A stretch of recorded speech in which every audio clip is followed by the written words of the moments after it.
Microphone the gospel singer turned killer. Oluwatimileyin Ajayi was once known in his community as a young, rising gospel singer with a soft voice and a passion for praising God.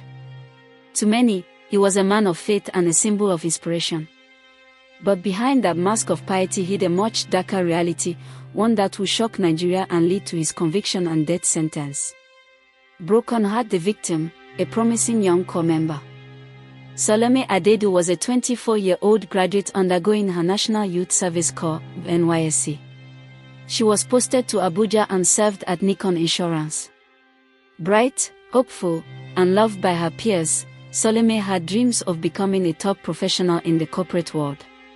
She had also been in a romantic relationship with Timileyin for some time.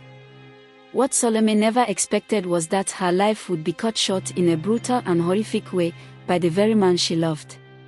Drop of blood, the gruesome murder. On January 12, 2025, Salome went to visit Timileyin at his residence in Pepolana, New Kashi, Nasarawa State. According to investigations, they had an argument over infidelity, Timileyin accusing her of cheating on him. Fueled by rage and jealousy, he murdered her in cold blood. But it didn't end there. What followed was one of the most disturbing details of the case. Timileyin dismembered her body inside his home. Neighbors later recalled the strange smell and unusual activity at his house, which led to his arrest just days later. Balanced scale trial and chilling confession. During police interrogation, Timileyin confessed to the murder, saying, "She was always cheating on me." He showed no sign of regret.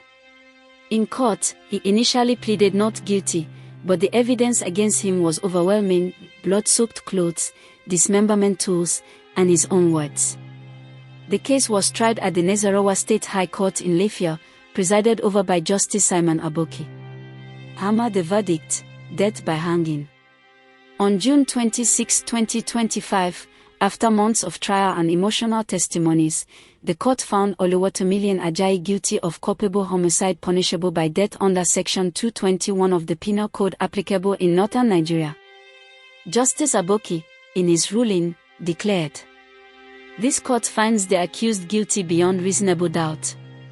In accordance with the law, the accused is hereby sentenced to death by hanging." Ajayi showed no emotion as the sentence was read. Speech ballooned public reaction and national shock. The story stirred national outrage. Many were stunned that a man who sang gospel songs and preached love could commit such a horrific act. Women's rights organizations called for more protection for young women in relationships. On social media, many mourned Salome and demanded justice, not just in court, but for all victims of relationship violence. Police highlight moral and legal implications. This case highlights the ongoing issues of gender-based violence and femicide in Nigeria, mental health and unchecked emotional rage, the need for reforms and monitoring in relationships among youths. Timileyin's sentence serves as a warning, but for Salome Adaidu, justice came too late.